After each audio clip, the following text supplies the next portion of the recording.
Court-ordered sale listings in Vancouver and the Fraser Valley are up 445% from 2024 levels and up 90% year over year, according to the data pulled from Edge Analytics.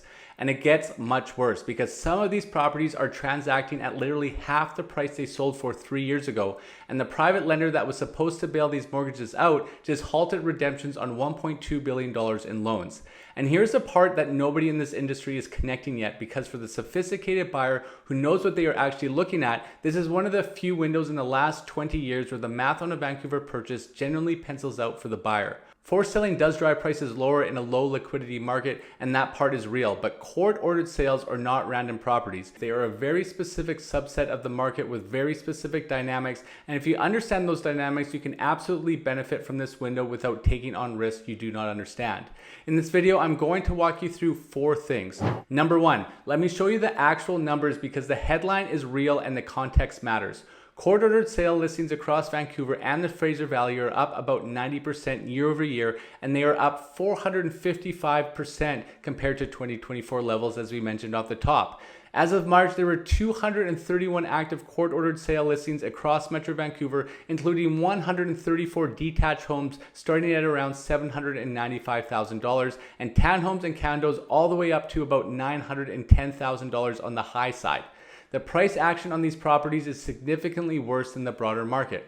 Some of them are transacting at literally half the price they sold for, and that is not me being dramatic, and that is what the comparable sales data is showing on individual transactions.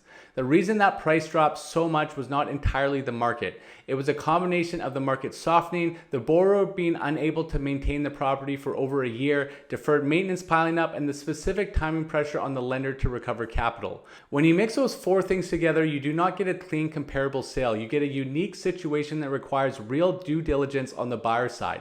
Number 2, and this is the piece that almost nobody is explaining in the news coverage so far. The private lending market in Canada just hit a wall, and that matters for every borrower in the city.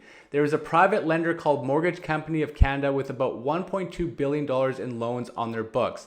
And last week they sent a letter to shareholders halting distributions and redemptions because losses on the books were running faster than they expected. The quote from their letter, and I'm pulling this directly from the Edge report, states that a sharp increase in power of sale activity across the province resulted in severe backlogs within the Ontario court system, which extended resolution timelines and compressed recovery outcomes. What this means in plain English is that the private lenders are getting stuck. The legal process to recover the property takes much longer than normal, and when they do not recover it, they get less for the property than they planned on. Now, for those of you who don't know, this market segment matters because the private lending space, the MIC space as it is called, is what normally provides rescue capital when a borrower at one of the big banks gets in trouble. When a borrower at TD or RBC starts missing payments, they often refinance into a private lender as a bridge to get their cash flow stabilized and then move back to the bank loan when their situation improves. When the MIC space dries up, that bridge is gone and the borrower at the big bank has no off-ramp. And what that does next is push delinquencies up at the big banks themselves, and obviously BC is already leading the country on mortgage delinquencies, up 14% in just the last 3 months according to Edge. The bottom line on this is that the private lending market is no longer rescuing anyone, and that is a meaningful change in how the credit cycle in this city is going to play out over the next 12 months. Number 3, let me walk you through how court-ordered sales actually work in British Columbia, because most people get this part fundamentally wrong, and the rules here are different from the United States and even different from Ontario. In BC, what people call a foreclosure is technically a court-ordered sale, and the difference matters. The lender does not just take the property and sell it. The lender has to petition the BC Supreme Court for permission to sell, and once a buyer's offer is accepted by the lender, the deal still needs court approval before it can close. That court appearance is the key because at the hearing, anybody else can show up and submit a higher offer in open court. That means the price you negotiate with the lender is not necessarily the price you end up paying. There can be multiple offers in the courtroom, and the judge will typically award the property to the highest bidder depending on the terms.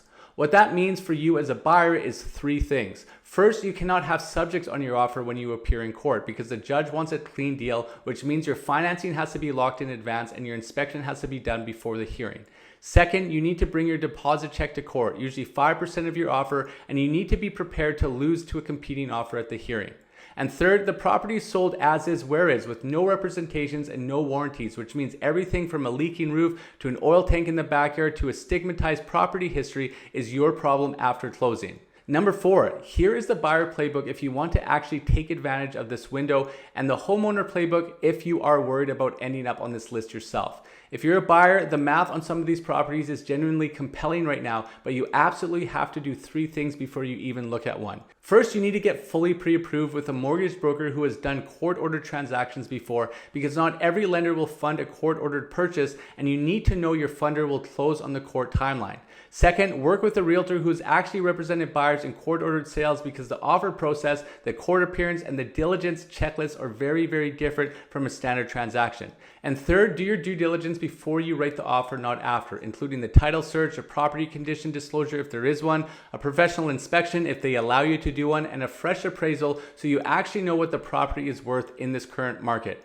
If you are a homeowner, the playbook is fundamentally different, and the most important point is that the worst time to deal with the payment problem is after you have already missed 3 payments and the lender has started the legal process. If you are coming up on a renewal in the next 12 months, pull your current statement today, run your renewal payment at today's 5-year fixed rate, and call a mortgage broker to map out your refinance options before you miss a payment. If you are already behind on payments, call a realtor and a real estate lawyer this week, not next month, because there are options to sell a property privately before the court process starts that will preserve your equity and your credit, and those options disappear once the lender files the petition.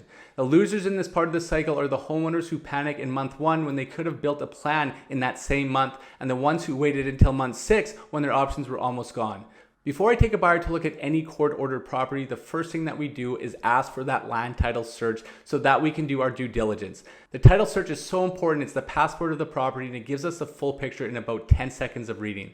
It shows the buyer every mortgage on title, every secondary charge, lien, easement, and any other encumbrance that might affect what you actually receive at closing. What I'm looking for first is whether there are multiple mortgages on title, because a second mortgage from a private lender on top of a big bank mortgage is one of the classic setups that leads to a court-ordered sale, and it tells you the borrower was already stretched before the market softened. What I'm looking at next is whether there are CRA liens, builder's liens, or any unusual charges, because those follow the property in certain cases and they can wipe out the apparent deal in your purchase price. And what I'm looking at third is whether the property is in a strata. If it is, I pull the Form B to see if the strata is owed back fees, because those also can become your problem at closing. If the title is clean, the strata is in good shape, and the only issue is a borrower who could not service the debt at this rate environment, you have a real deal in front of you. If the title is messy, you have a property the lender is trying to clear off the books at any price, and you should walk away. Here's your 3-step action plan based on which side you are standing on right now. If you want my list of court-ordered sales, comment list in the comments below, and I'll send that over to you right now.